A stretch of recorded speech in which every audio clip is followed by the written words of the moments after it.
All right, just waiting for Facebook Live here, Linda, and then we'll let everyone in. Thanks for being with us.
All right, Mynoo, you're still muted and I don't see Facebook Live. I'm sure you know all that.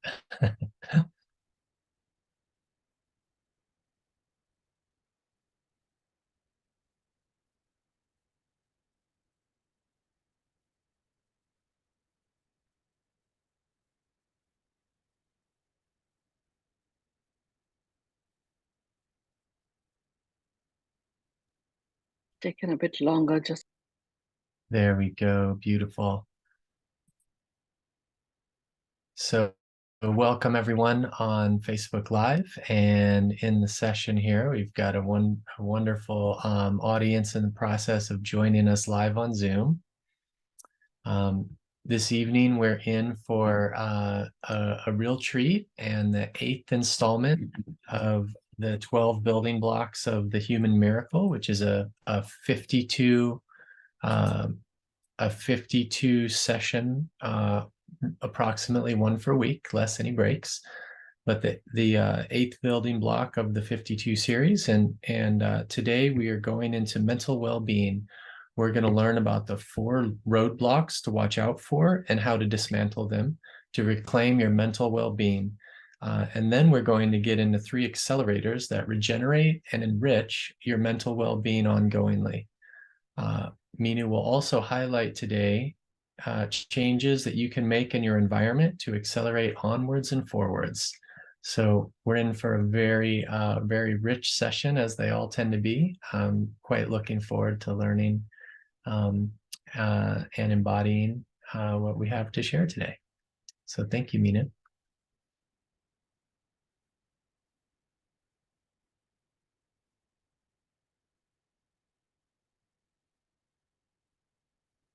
And Mynoo, you are off camera and on mute right now, but we'd love to bring you on if you're ready.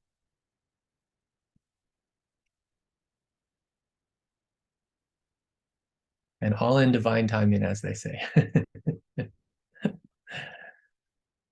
So grateful to see so many here from these in the US Thursday night sessions. I think it's Friday morning in India, of course, and so many from the Beyond Meditation workshops as well.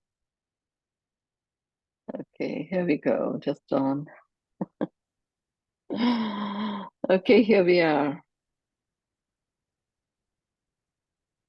Just decided that it was going to truncate my text as I was putting in what the session was about. But we are here. Well, Well, Okay, great. I've shared an opening there already, Mynoo, and so if there's anything else No, you'd like to add, yeah, but I'll turn it over to you to enrich thank us you. on the four roadblocks and the three accelerators. Thank you, Justin. Let's begin. Okay.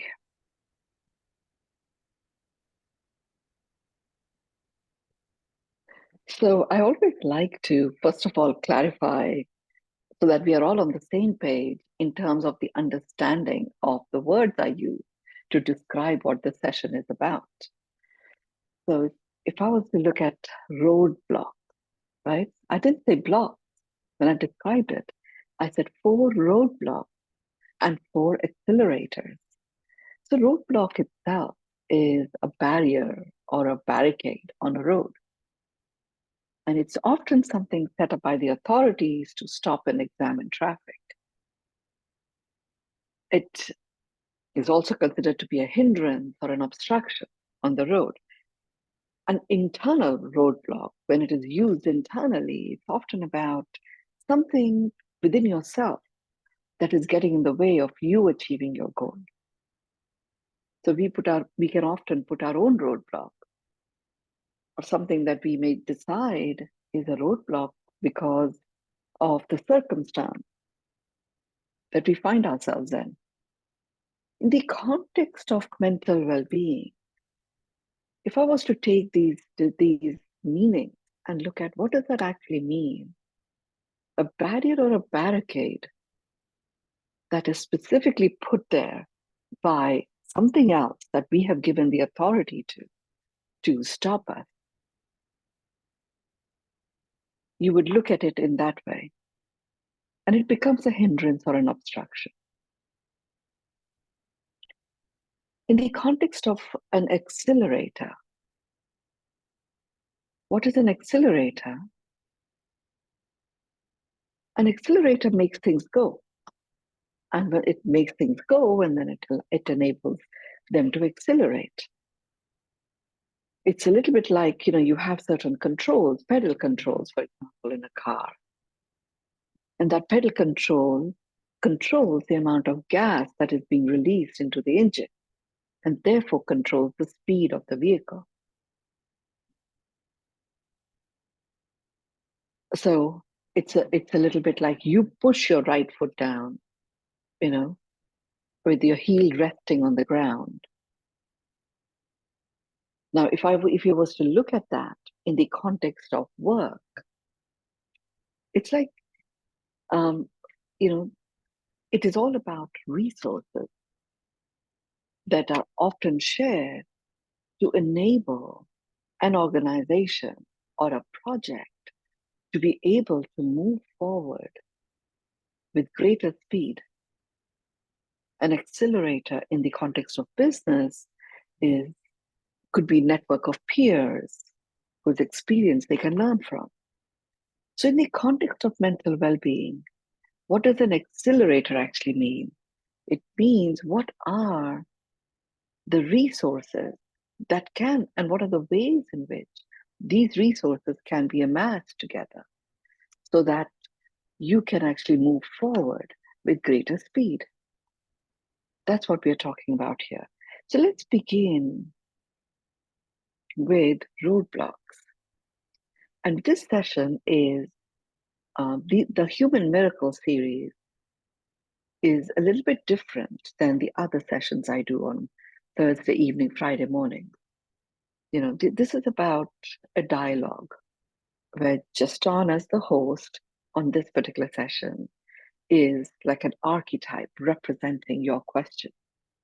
So you can support him by putting in any questions or thoughts that come to you in the chat box, and he can bring that in. And Justin, you can interrupt me at any time by simply raising your hand. Roadblock, first one. Now, before I go into this, I just want to warn you, I'm here in Dubai. I'm at home. It's 5:30 in the morning. And my grandkids are here. Everybody is asleep. And they are seeding stormy rains outside just to regulate the temperature. They do this in Dubai quite a lot. So there's some thunder and lightning going on. In case it wakes up the kids, we may have two boys running around in the background. So just giving you a heads up. We will not make it a roadblock. We will simply make it an accelerator.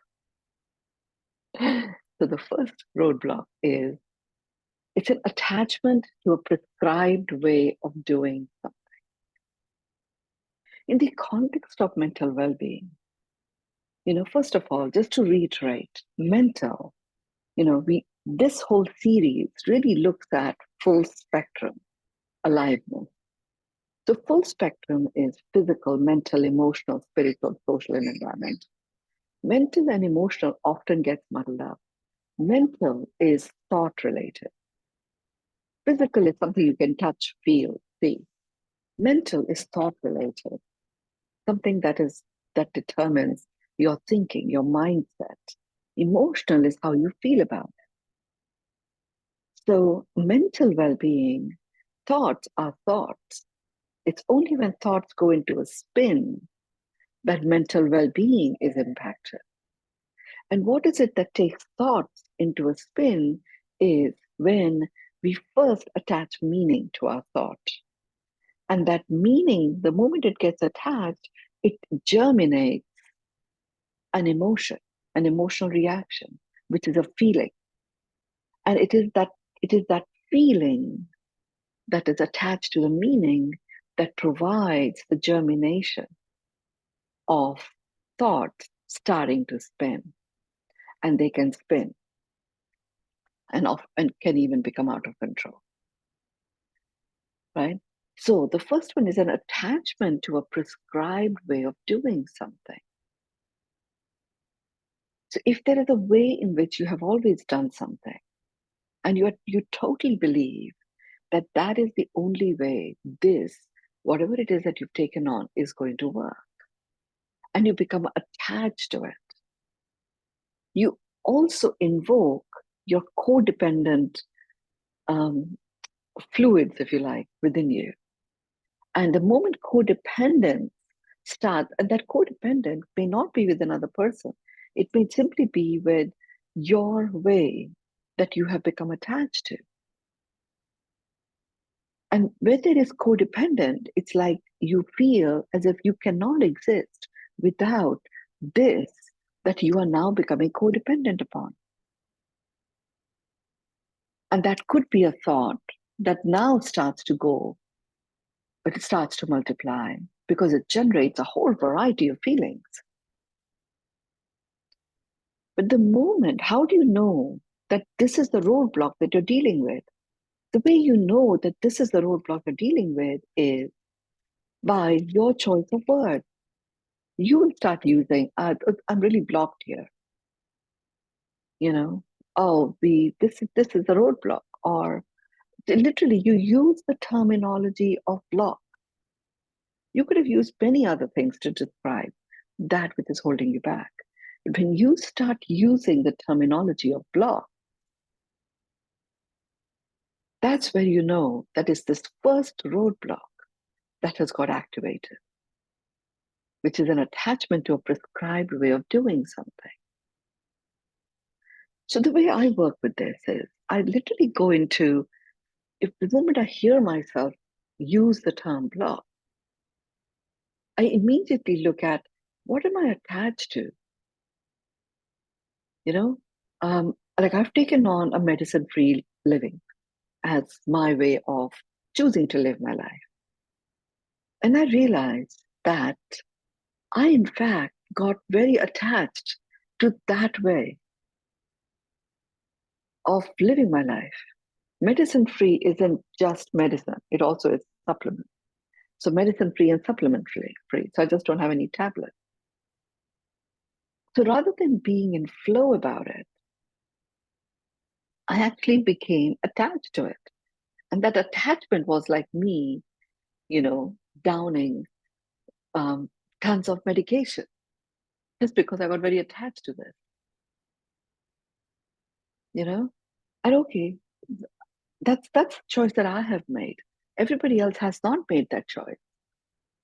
And when they come into my field, and they are experiencing some form of discomfort, and they are used to treating that discomfort in their way, rather than me. When you become attached and there is a codependence going on, then what I found is I would go into a feeling of disappointment with this person, that my God, you heard so much from me, you got so much from the way you're living your life like me. So many of your ailments have disappeared. Like within 5 days, your blood markers have completely transformed. You get a headache and you just want to pop a pill, when all you have to do is to wrap your head, it's not head, just put a band with, with cold water squeezed out around your head, and your headache's going to go away. You've done it this week, and now you want to pop a pill. So I found that I was like, you know, feeling disappointment. And I didn't say this to her, to the person, but I did go into, well, there is a block here. I'm not able to get through despite the results that people have experienced. And then I immediately went into, rather than analyze, oh, okay, what is the block? I immediately realized that I have become attached to a prescribed way of doing something. Whilst it was very good for her, becoming attached to a prescribed way, you're actually adding a huge amount of stress to a way that may, in fact, be a solution. But whenever a solution is delivered, loaded with the vibration of stress, it is not a solution. It becomes a deliverer, a conduit of passing on your distress in the form of stress to someone else, destabilizing them mentally because you are destabilized mentally. That was such a massive aha. So, once I got that, I thought actually I do a number of stock takes, in my life, just so that I have my finger on the pulse in terms of the lay of the land. Now, this piece, becoming a prescribed way of doing something, an attachment to a prescribed way of doing something, however good it may be for me, when I get attached to it, and it is a prescribed way because I've done this before, I'm actually opening the doorway for blocks to manifest. And in the context of mental well being, every block that manifests, where I'm attached to a prescribed way of doing something, in fact becomes a roadblock. Remember, in a roadblock, it is a barrier that is placed by a higher authority. In this case, you are the higher authority, and you can't just bypass it that easily because often it can damage your car. So rather than, attempt to bypass it, stop and really look at what it is that you have become attached to. And then make a choice. Attachment to anything really opens the doorway to codependence. And codependence as a vibe is a vibe of entrapment, where it's very difficult to find a way out of it. So, really important to examine this.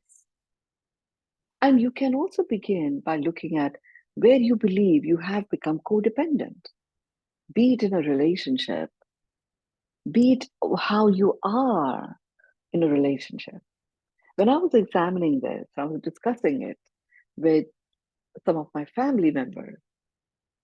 And one of the things that was like an aha moment that dawned on a young couple in my family, where they said, oh, actually, we do realize that we become very attached in two areas with each other. And it was all to do with how their daughter is being brought up. They're very dependent on the father doing certain things with the daughter, like really attached.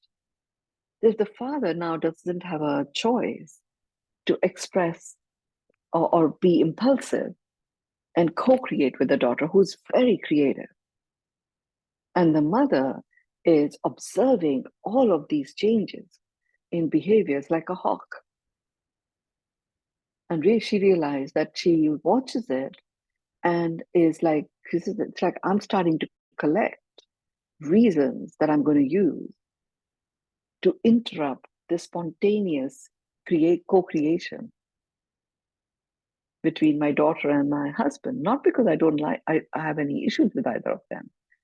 It's just that codependence has set in. And I see that I've actually become attached to a prescribed way of doing something. Why can't I do that with my daughter? And she does come to her from time to time and say, I want to do this kind of a game with you this time, Mama. Papa does this. Such a simple thing.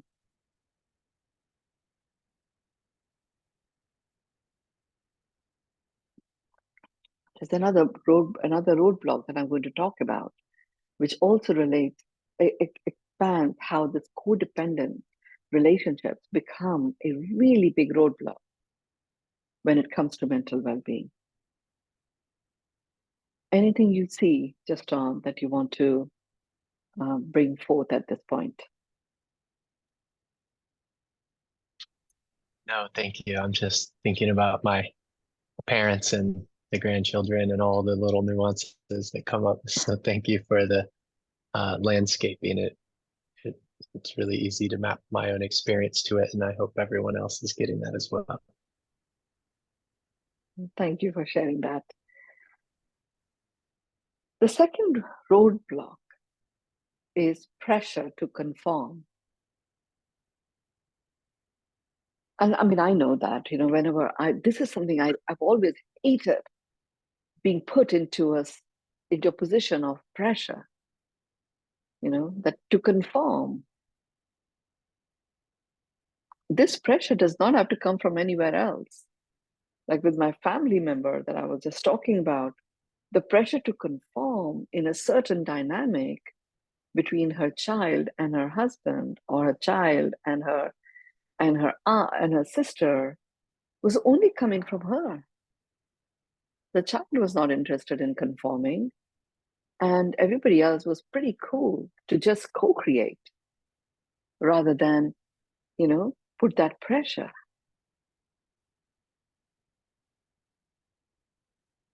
It really takes mental well-being away, and pressure to conform is a roadblock.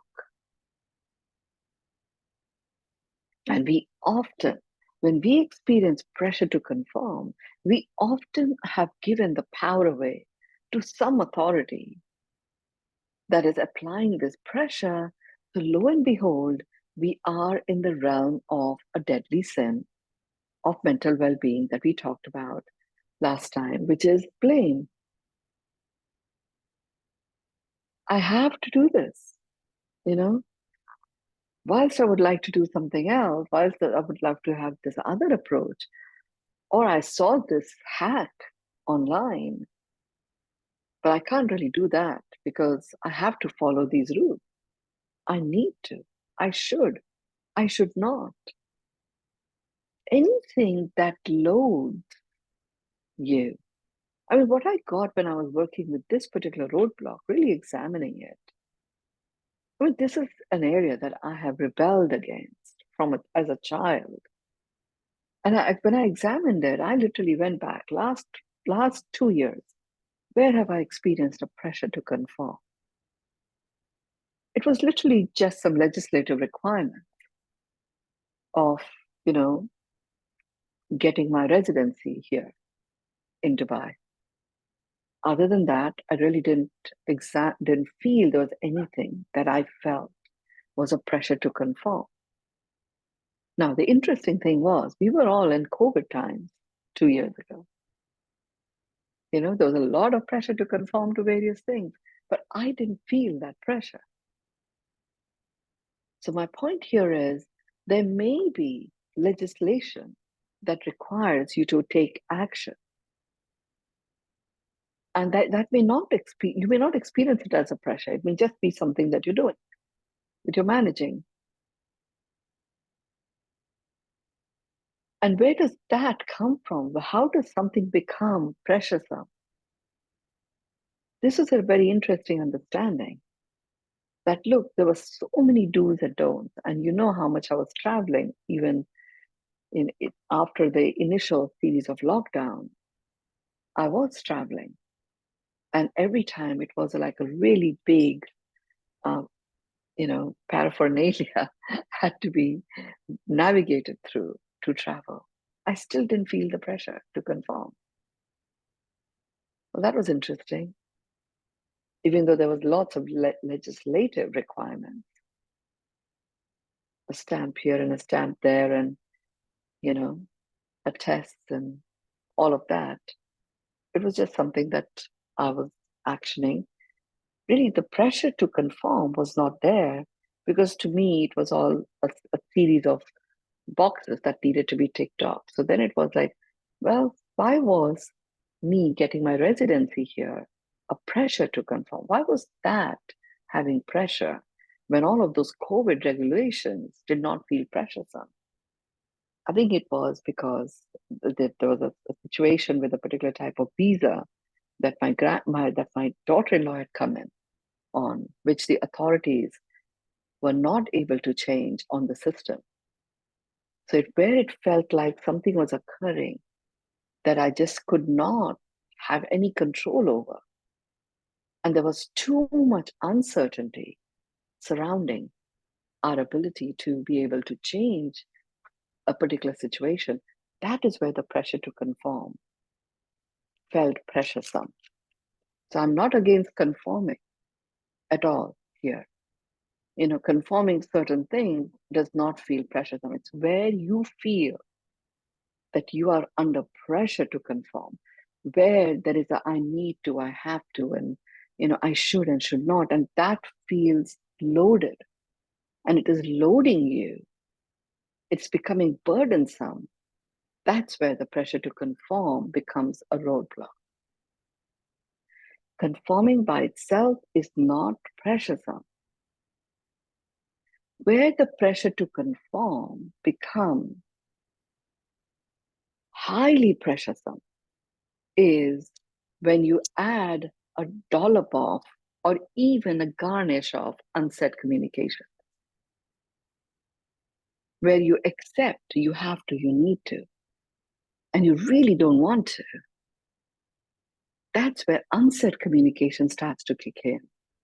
And one unsaid communication results in 100 unfulfilled expectations. Pressure to conform becomes pressuresome, and it becomes a roadblock. So that was a really, really powerful nugget of insight that, legislation. So you don't now, for me, it is like, well, me or anybody else, you don't have to rebel for the sake of rebelling anymore, because there are various things that we do conform, and we do it out of personal choice because there's no unsaid communication about it. It's not pressuresome. It's not a block, let alone a roadblock. But the moment there is certain things to be conformed, and you add to it unsaid communication, and that unsaid communication may just be your dissatisfaction with doing it this way, it starts to become a roadblock, and it has a direct impact on your mental well-being. Huge aha. The third roadblock is tailspin of overthinking. Like literally, you're chasing your tail, like you sometimes see dogs doing. And a tailspin itself is becoming increasingly chaotic or out of control. So here, just understanding the mental state is linked to thought. And your thoughts, I mean, If you want to know what a moment is, you just connect to your thoughts and you will just see a multitude of thoughts going through your head. And you literally, it could be multiple thoughts in each moment that go through your head. They don't put you in a tailspin. You don't start chasing your tail. They don't put you into chaos. The overthinking happens when you get attached to a particular thought and you add meaning to it. And then that meaning germinates more thought, to which you add further meaning to it, which germinates more thoughts. And now the thought isn't leading, the meaning is leading the creation of thoughts. Thoughts occur, they're just so. It's when you give meaning, and if you're not able to return back to fact, the meaning germination machine germinates more thought. And you can say to yourself, well, I have to analyze all of this. Well, you can analyze, and it's all fine. It doesn't put you in a tailspin. But analysis only becomes a paralysis when you actually forget where the origin came from. Just on. Yeah, with this um, applying meaning to thoughts, would you say that story is one way that we hear this, like this, or judgment, Even like that is creating a thought. stories about the things that are coming up? Yeah. Even that is a thought. The meaning germination occurs when a feeling is invoked in you. You can narrate a story and it doesn't generate any feeling. You're just narrating and it's a collection of thoughts that you're expressing. But if you now start having a point of view that is invoking certain feelings in you, now the meaning is started to germinate. Mm-hmm. Like story itself could be simply an interpretation and a collection of thoughts. There's no meaning attributed there. You could narrate a Mm-hmm. story without necessarily, it being triggered by a meaning. It could be triggered simply by a thought. Mm-hmm. This is a very nuanced understanding that I got. And even, the other nuanced thing to understand here is the separation between mental and emotional. So often people do not recognize that they are two separate things. You experience them differently, you feel them differently in your body too. If you were to just separate them and look at, okay, I'm getting all of this, I've got this thought now, and I've got that thought now, and you're like, where in my body do I feel it? You probably don't feel it anywhere. It's just come and gone. When you Mm-hmm. start feeling it in your body responds and reacts to feeling. Doesn't actually do anything to thoughts. They just come and they can go. We grab onto it and say, that's not right. That's not fair. Or, oh my God, this is amazing. The idea isn't that it's a good feeling or a bad feeling. All I'm saying is anything, when a thought starts to go on a tailspin, it's overthinking that's doing it. And that tail spinning, because of overthinking, is what becomes a roadblock. I do ask people to go on a rampage of gratitude. Well, it's a collection of thought that is actually designed to invoke the feeling of gratitude. And when you have the feeling of gratitude invoked, you land in the experience of peace. Doing it for a reason, you know, and it is to up level your vibrations. It has that impact. And the same thought can you may totally ignore. You may not even think of attributing anything to it. It has no effect. Like sometimes I see it in kids. Say sorry, say sorry, say sorry. And say, okay, sorry then. And no, sorry then. And then they just start playing and they're cool about it. As a parent, they go, You just don't take anything seriously. How dare you speak like this? Well, the kid just said sorry, man. And he's gone on to play. He's okay. The parent has made it mean that this kid is showing attitude. Now that then starts to spin. You see how something so small can do it? This series, this the Human Miracle, the 12 building block series, is really all about nuances. And it is and it the good that's the good news. And the good news about the nuances, you only have to do something so tiny to shift the entire perspective. And therefore the landscape shifts. And you actually, reclaim your well-being. But it also means to find it. And if you've dug your heels in, you actually are not at that vantage point to even find it because your heels are dug in which case you have to learn to leap out. So thank you for asking this.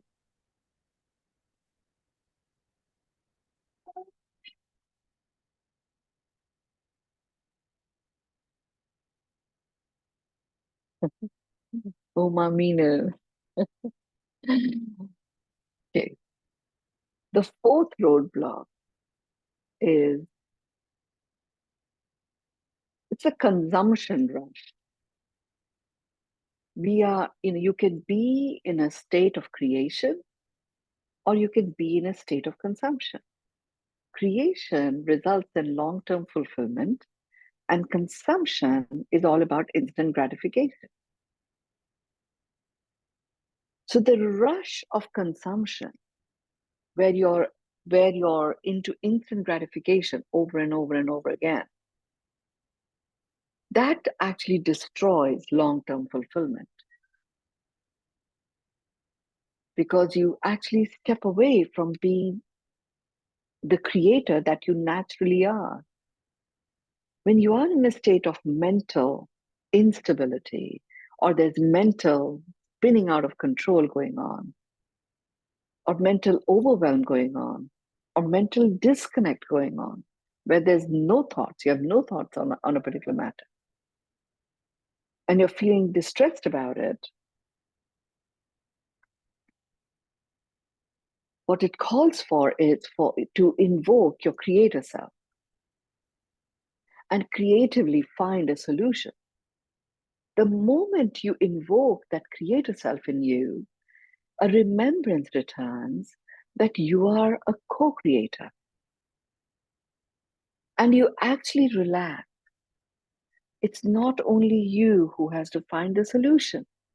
If you just simply know that I'm seeking a solution for this, whatever it might be, you get creative about who could be my co-creators in this solution, who could be my collaborators that can support me to find the solution. You actually remain in the realm of creation. And you don't get that mental anguish or overwhelm. It's when you go into, okay, let's fix this. I've got to get this over and done with and move on. Let's fix this. And you go into fixing it. Well, it's a fix. Maybe it's a fix for that moment. But you find you do move on and then you're brought right back again and again. And then you start getting upset that what the hell? I dealt with it. Now it was up to you to take it forward. So this feeling of feeling rushed to get something done, be it getting out of the house to go catch a flight or a ride or whatever it might be, when that rush energy is in you, you have switched on the consumption switch. And you're now on this insatiable drive for instant gratification. A quick fix. A quick fix at best is a fix. Doesn't solve anything, doesn't resolve anything. And it actually plants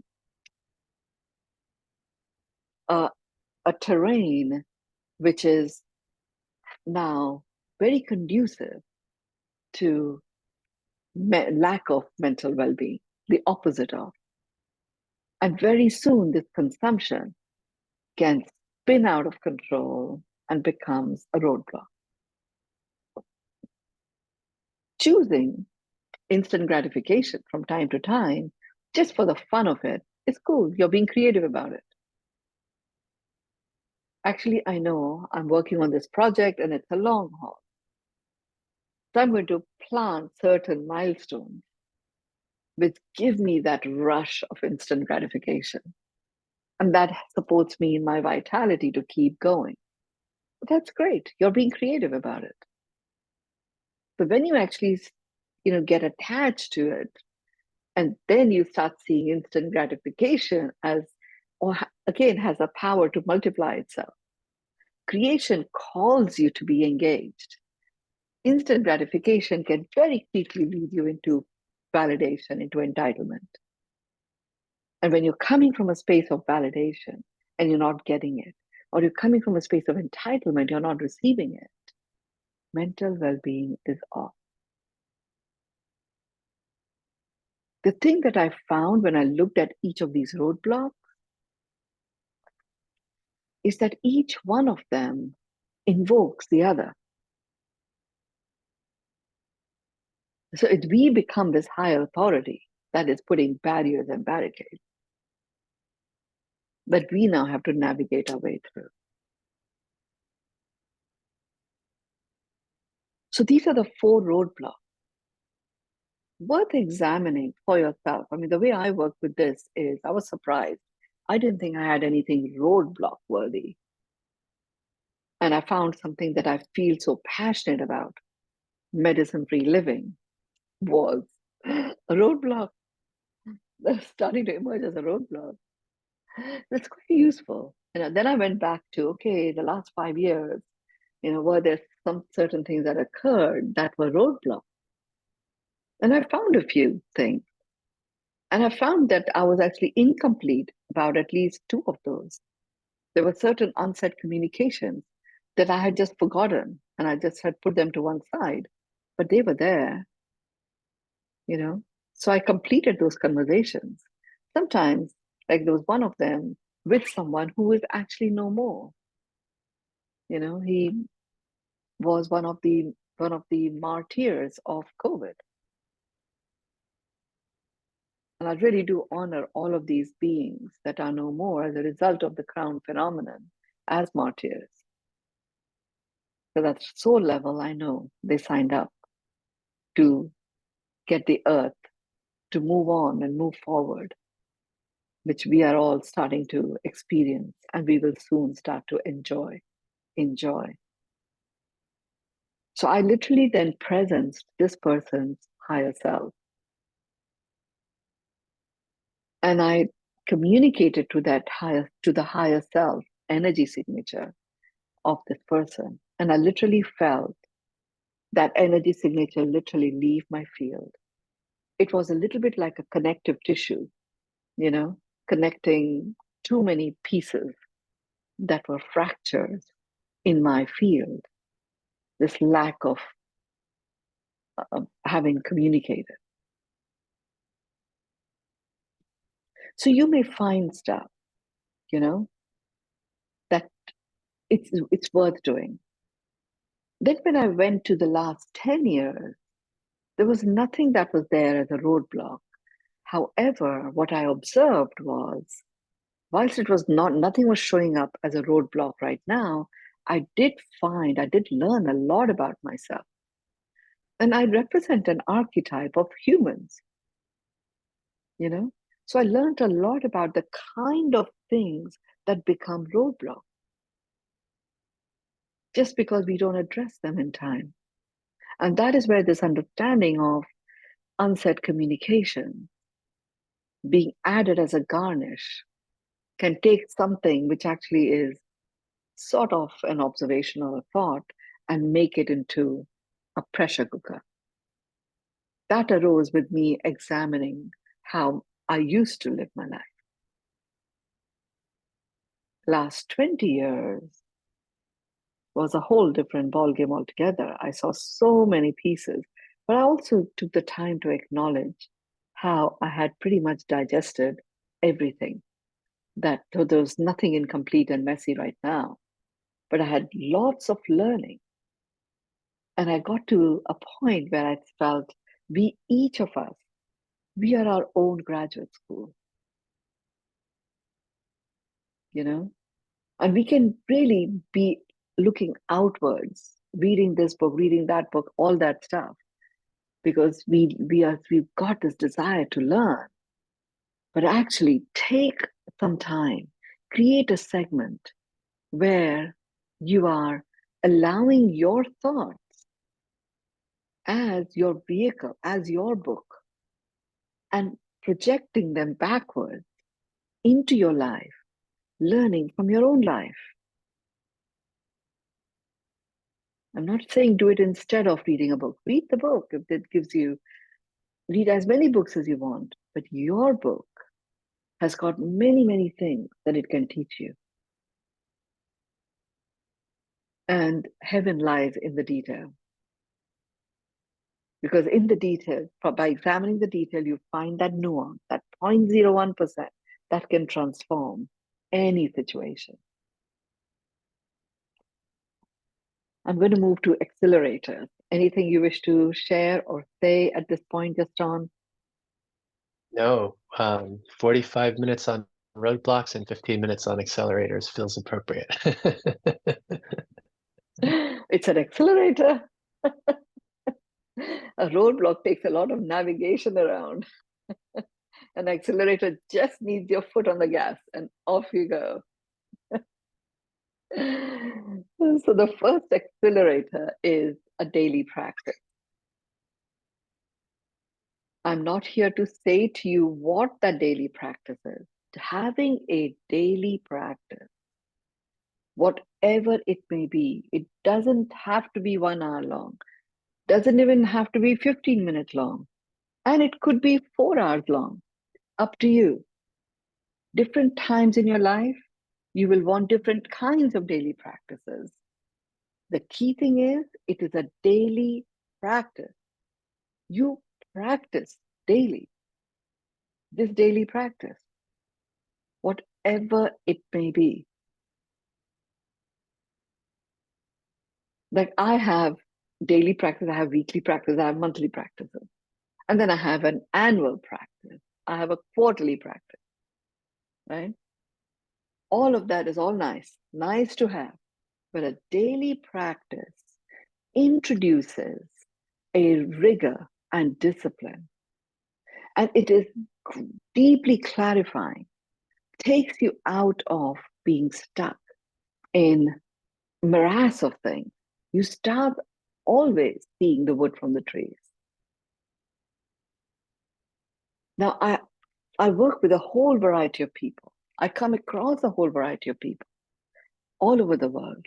I do have a really big body of work I do with business leaders who totally are not plugged into any form of spirituality. It's very physical or mental at best, you know?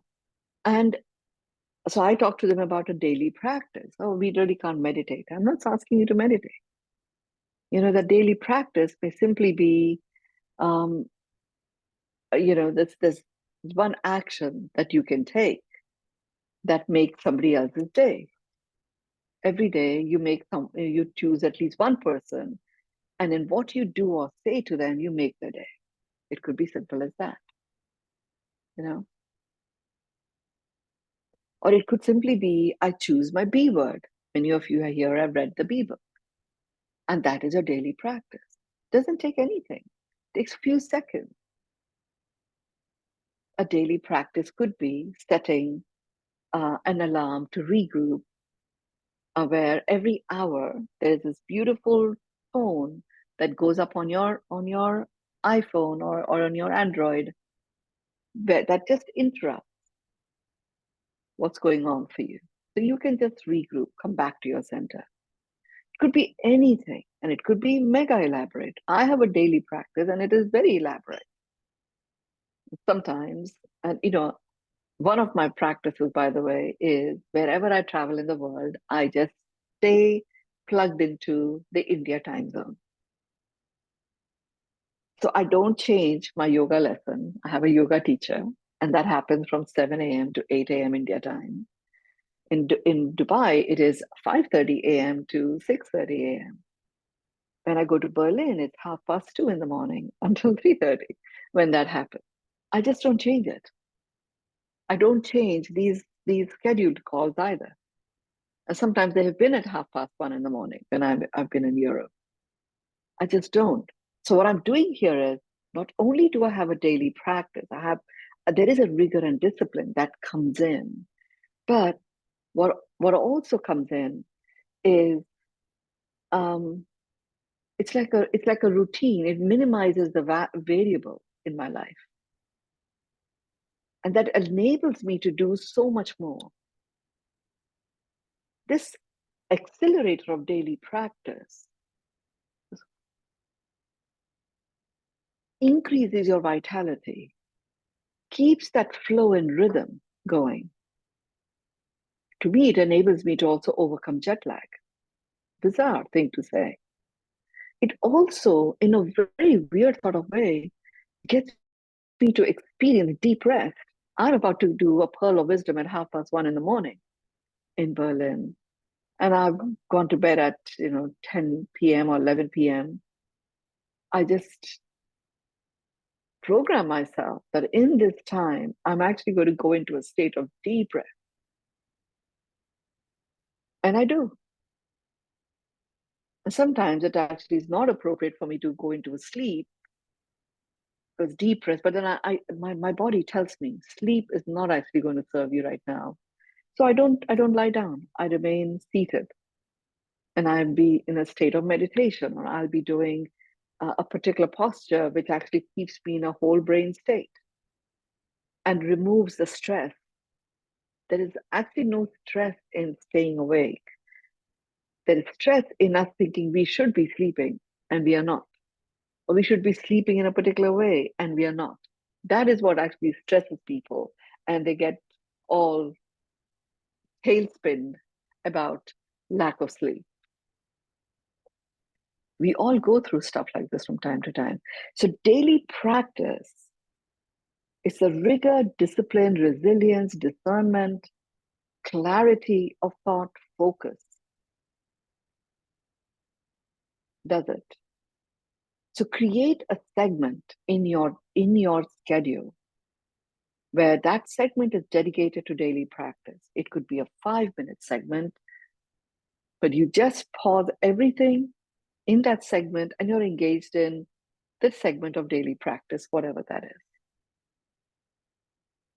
The second accelerator is, and I've actually talked about it in the context of daily practice, it's time segmentation. We have a to-do list. You may have it written down or you may have it going on in your head. And that you naturally go through your to-do list, and sometimes somebody interrupts, and one thing that we're doing, we pause it and we start something else and stuff like that. What I'm saying here is the accelerator is learn to segment your time and be true to the segment. When I practice time segmentation, I practice time segmentation to this day, and it was not easy for me. I took great pride in being a multitasker. But who was the one who was going into a tailspin over and over by this I am a multitasker pride beating my chest? Was me. Instead, I decided I'm going to segment my time. I segment my entire day. I have a breakfast time segment, which is only breakfast. That's what I do at that time. Now I actually really enjoy 45 minutes of the time segment for breakfast. Initially, when I began, I was like, I cannot possibly waste my breakfast time only eating breakfast. So it was 5 minutes. But now it's 45 minutes and it is thoroughly fulfilling. I have a time segment for contemplation. I have a time segment for stress relief. I have a time segment for, reconnecting to my 124 trillion cells. And then I've created my own little daily practice of when I click my finger, it's my connection time to my 124 trillion cells. Boom, connection established. I don't need to spend even a minute there. You'll create your own games. Whatever it is, segment your time and be true to the segment. You will find you accomplish so much more in 15 minutes that might have taken you 2 hours to do. Because when you develop this practice of time segmentation and your mind is now trusting that you're going to be true to the segment, you actually get things done much faster than you ever did before.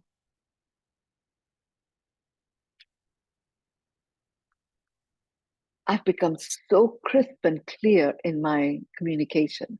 I have become clear and focused on my asks. I've become very discerning and to the point in the promises I make. And those of you who are from the business collective here, one of the practices we have is about making the impossible happen, which is all about requests and promises. Time segmentation sharpens you. Like literally that blade of making the impossible happen becomes very crisp and clear and sharp with time segmentation. The third one is discernment and return to facts. What is mine to do is a question of discernment.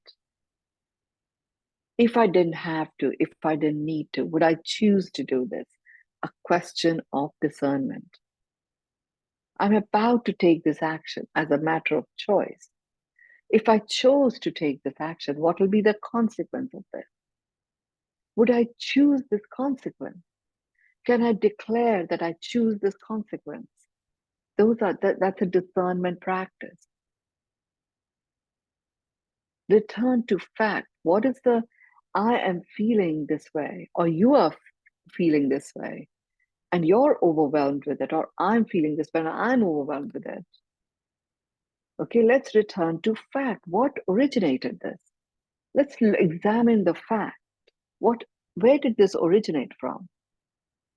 Oh, so and so said this, and this is what happened, and this is how it made me feel. Okay, let's look at where did it originate from. And the moment you return to fact, you literally are just letting go of robes and robes and robes of meaning-laden burden that you put on yourself. And you're unloading yourself in a huge way. There was a very specific situation took place literally last week. I know we only have 2 minutes left, but I want to share this, which is a completely lack of mental well-being that had a very direct impact on physical well-being. A friend of mine, she was staying with me and we had a fabulous time. Her health completely transformed in 5 days. Health markers completely transformed from kidney leaking protein to completely clear kidney markers in 5 days, right? And we were all like really pleased. She's coming down the stairs and she trips and she rolls, tumbles like a ball, hitting left, right, front, and then boom, she's down in a heap. Anyway, we had this amazing master, Mary Malloy, who many of you have seen here, and she used her biodynamic medicine, and we were able to, really get her together until nothing was broken. And I did some work on her, the tail bone, which felt very, very bruised.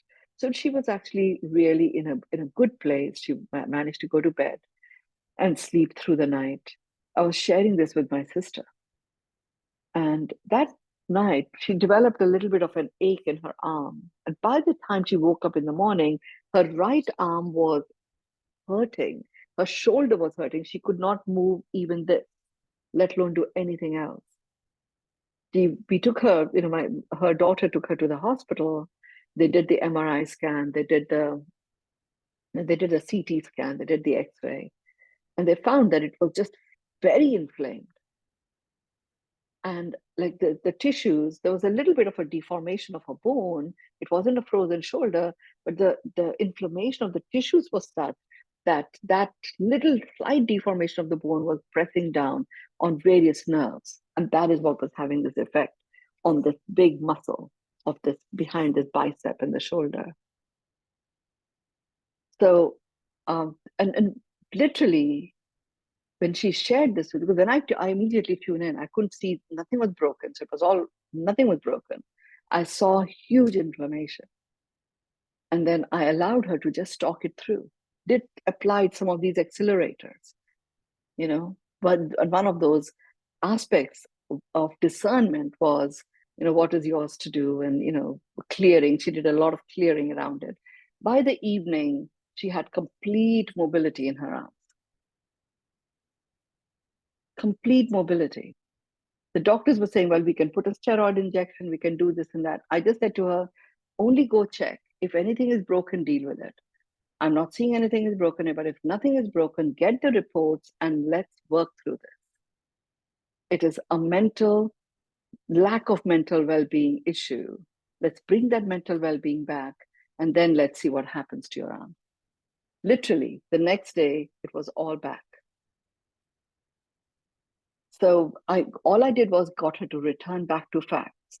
What caused the inflammation was she just dreamt up all of these chaotic, crazy things that could occur as a result of my friend hurting herself. And that is what created that huge inflammation at a physical level. But mental well-being was the answer, not physical. That came from that discernment and returning back to fact, realizing the medication really was release of mental anguish. And that immediately brought her inflammation down faster than any pill would have done. Over to you, Justin. Fabulous. Thank you, Mynoo. Really appreciate these practical nuances to getting out of our own way and navigating with mastery. So thank you for such nuance and detail. You're very welcome. And we are just a couple of minutes over time. Thank you, everyone. And have a fabulous evening. Have a fabulous day. Bye-bye. I declare our session complete. Morning. Good night. Good night.